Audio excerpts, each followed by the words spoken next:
জনতা পাৰ্টিৰ চৰকাৰ গঠন হোৱাৰ সময়ত আমি নিৰ্বাচনী ঘোষণাপত্ৰত কৈছিলোঁ যে 1 লাখ ল'ৰা ছোৱালীক আমি চৰকাৰী চাকৰি দিম আৰু 2 লাখ ল'ৰা ছোৱালীক আমি কৰ্মসংস্থাপনৰ ব্যৱস্থা কৰিম।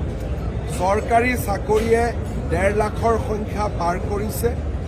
আজিৰ পৰা আমি আত্মনিৰ্ভৰ অৰ্থাৎ কৰ্মসংস্থাপনৰ বাবে যি ঘোষণা কৰিছিলোঁ তাক আমি কাৰ্যকৰীকৰণ কৰা আৰম্ভ কৰিছোঁ। আজি আমি 25,000 ল'ৰা ছোৱালীক 2 লাখ টকাৰ অনুদানৰ বাবে নিৰ্বাচিত কৰিছোঁ। 1 লাখ টকা ৰাজ সাহায্য হিচাপে পাব আৰু 1 লাখ টকা তেওঁলোকে 3 বছৰ গেপ দি পৰৱৰ্তী 5 বছৰত সৰু ইনষ্টলমেণ্টৰ জৰিয়তে উভতাই দিব লাগিব আৰু চৰকাৰক তাৰ বাবে কোনো সুদ বা ইণ্টাৰেষ্ট দিব নালাগে। আজি আমি 25,000 ল'ৰা ছোৱালীক প্ৰথম বেটছটোক আজি আমি আনুষ্ঠানিকভাৱে অনুদান বিতৰণ কৰিলোঁ আৰু অহা 5 তাৰিখে দ্বিতীয় 75,000 নিৰ্বাচনৰ বাবে বিজ্ঞাপন ওলাব, পৰ্টেল খুলিব আৰু মই ভাবোঁ যে নিৰ্দিষ্ট সময়ত আমি বাকী 75,000 ল'ৰা ছোৱালীকো এই আঁচনিৰ অধীনত আনিব পাৰিম। 1 লাখৰ সফলতাটো চোৱাৰ পিছত আমি পৰৱৰ্তী 1 লাখৰ ক্ষেত্ৰতো আমি ব্যৱস্থা হাতত ল'ম। ইয়াত ছেমি কণ্ডাক্টৰ আহিছিলে, তেতিয়া তাক ময়ো ইমান ডাঙৰ বুলি ভবা নাছিলোঁ। মই ভাবিছিলোঁ উদ্যোগ এটা আহিব, 30,000 ল'ৰা ছোৱালীক চাকৰি দিব। কিন্তু কৰ্ণাটকৰ মন্ত্ৰীয়ে যেতিয়া কান্দিব আৰম্ভ কৰিলে যে এনেকুৱা উদ্যোগ কৰ্ণাটকত নাহি অসমত কেনেকৈ গ'ল, তেতিয়া আমি বুজি পালোঁ যে আমি অসমৰ বাবে সাধাৰণ নহয় কিবা এটা অসাধাৰণ কাম কৰিব পাৰিলোঁ। প্ৰথমবাৰৰ বাবে অসমৰ বুৰঞ্জীত আৰু ভাৰতৰ বুৰঞ্জীত কোনোবা এখন ৰাজ্যই নিজক অসমৰ লগত তুলনা কৰিছে যে কৰ্ণাটকৰ দৰে বিকশিত ৰাজ্যই নিজক অসমৰ লগত তুলনা কৰিছে। আগতে আমি মেঘালয়, নাগালেণ্ডৰ লগত নিজক তুলনা কৰোঁ। এতিয়া কৰ্ণাটকে নিজেই আমাক তেওঁলোকৰ তুলনালৈকে উঠাই লৈ গ'ল। যেতিয়া মই ভাৰতৰ 5খন সৰ্বশ্ৰেষ্ঠ ৰাজ্য কৰিম অসমত, মানুহে হাঁহিছিলে। এতিয়া কৰ্ণাটকে নিজেই স্বীকৃতি দিলে যে সেই 5খন ৰাজ্যৰ ফালে এতিয়া আমি তীব্ৰ গতিত ধাৱমান হৈছোঁ। অসমত দক্ষতা নাই বুলি যিটো কথা কৈছে, দক্ষতা নাই। কৰ্ণাটকৰ ইণ্ডাষ্ট্ৰিটো আধা অসমৰে ল'ৰা ছোৱালী আছে, সেইখিনিয়ে উভতি আহিব। আৰু অসমত দক্ষতা নাই বুলি কৈ অসমক তেওঁ অপমান কৰিছে। কিন্তু এই অপমানটোক মই পজিটিভলি দেখুৱাইছোঁ যে আমি ছেমি কণ্ডাক্টৰ ইণ্ডাষ্ট্ৰিটো সফল কৰি আৰু অসমৰ যুৱক যুৱতীয়েদি ইয়াক সফল কৰি আমি কৰ্ণাটকক দেখুৱাই দিম যে আমাৰ ইয়াত স্কিল মেন পাৱাৰো আছে আৰু আমাৰ ইয়াত মেধাৱী যুৱক যুৱতীও আছে। মই ৰাজনৈতিক ফালে যাব খোজা নাই, তথাপিতো কংগ্ৰেছ দলৰ সভাপতি মল্লিকাৰ্জুন খাৰ্গে আৰু তেওঁৰ ল'ৰা প্ৰিয়ংক খাৰ্গে দেখাতে গম পোৱা যায় যে একোজন অসম বিৰোধী ব্যক্তি। ভূপেন হাজৰিকাক তেওঁ নাচনেৱালা গানেৱালা বুলিও শব্দ ব্যৱহাৰ কৰিছিল। কিন্তু মই আৰু ৰাজনীতিৰ ফালে বিষয়টো লৈ যাব খোজা নাই। ই ভিডিঅ' উপলব্ধ হৈ আছে, অসমৰ ৰাইজে তেওঁৰ ভিডিঅ'টো নিজে চাবই পাৰিব। দেখিয়ে আজি গৌৰৱ গগৈ এইকাৰণে সমৰ্থন কৰিছে কাৰণ তৰুণ গগৈৰ দিনততো ইমান অসাধাৰণ কাম সম্ভৱ হোৱা নাছিল।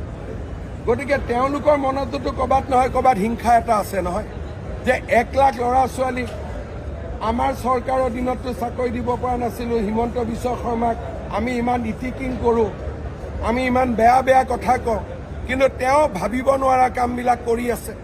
গতিকে মনততো অলপ হিংসা থাকিবই। মই ভাবোঁ যে এইবিলাক হিংসাৰ প্ৰতিফলন। কোনে ভাবিছিল যে এনেকৈ 25,000 ল'ৰাক এখন মঞ্চত মাতি আনি 1 লাখ টকা আমি দিব পাৰিম বুলি?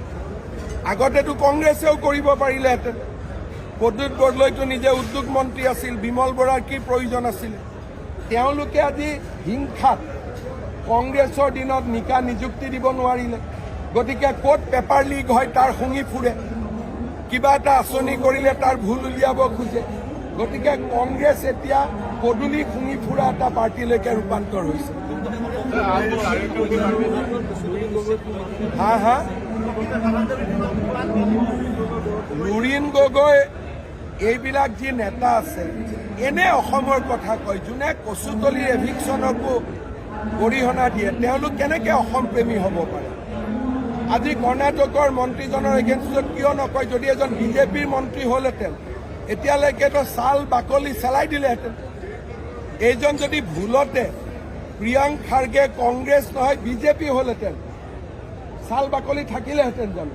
আমি মাপ খুজি তত নাপালোহেঁতেন। লুৰিণ গগৈ, অখিল গগৈৰ সংবাদমেলৰ যিটো অৱস্থা কৰিলেহেঁতেন, ইমান জঁপিয়ালেহেঁতেন যে আমি ক্ষমা খুজি তত নাপালোহেঁতেন। আমি তেওঁক যোগাযোগ কৰিবলগীয়া হ'লহেঁতেন যে আপুনি এটা ক্ষমা খুজি দিয়ক বুলি। গতিকে আপোনালোকে নিজে বুজি পাওক যে জাতীয়তাবাদী কোন, অসমক কোনে ভাল পায়, কামে প্ৰমাণ কৰি গৈ আছে আৰু কামে প্ৰমাণ কৰি গৈ থাকিব।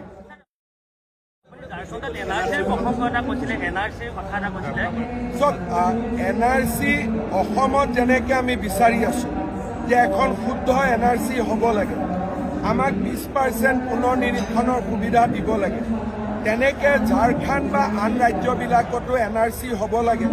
কাৰণ এতিয়া বিদেশী অসমত থাকে বুলি কথা নাই। বিদেশী অসম বা পশ্চিমবংগদি সোমাই ভাৰতৰ যিকোনো ৰাজ্যত যায় আধাৰ কাৰ্ড লৈ আকৌ অসমলৈকে ঘূৰি আহিব পাৰে। গতিকে এইটো এতিয়া এটা নেশ্যনেল প্ৰব্লেম হয়, এইটো অকল অসমৰ সমস্যা নহয়। প্ৰতিদিনে সীমাত আমি বাংলাদেশত গণ্ডগোল হোৱাৰ পৰা প্ৰতিদিনে সীমাত আমি বাংলাদেশী ধৰি আছোঁ। তেওঁলোক ভাৰতৰ আন ৰাজ্যত যাব, 21 দিন থাকিব, আধাৰ কাৰ্ড বনাব, অসমতো আকৌ ঘূৰি আহিব পাৰে। সেইকাৰণে এখন ৰাষ্ট্ৰীয় পৰ্যায়ত NRCৰ প্ৰয়োজনীয়তা সম্পৰ্কে সংসদত নিশ্চয় আলোচনা হ'ব লাগে। নহ'ব লাগে পিছৰ কথা, কিন্তু বিষয়টোৰ ওপৰত সংসদত মুকলিমূৰীয়াভাৱে আলোচনা হ'ব লাগে। আৰু তাৰ কাৰণে বিদেশী যে প্ৰতিদিনে অসমত বা ভাৰতত সোমাই আছে, তাৰ কাৰণে মই টুইটাৰত এইকেইদিন দি আছোঁ যাতে ই ৰাষ্ট্ৰীয় পৰ্যায়ত এটা বিতৰ্কৰ সৃষ্টি কৰিব পাৰে। মই আমাৰ বিষয়টো উচ্চতম ন্যায়ালয়ত আছে অসমৰ, কিন্তু ঝাৰখণ্ডৰ বিষয়টো উচ্চতম ন্যায়ালয়ত নাই, এইটো ঝাৰখণ্ড হাইকোৰ্টত আছে। হয়তো গোটেই ভাৰততে থাকোঁ আৰু সেইকাৰণে অসমত উদ্যোগ আহি আছে।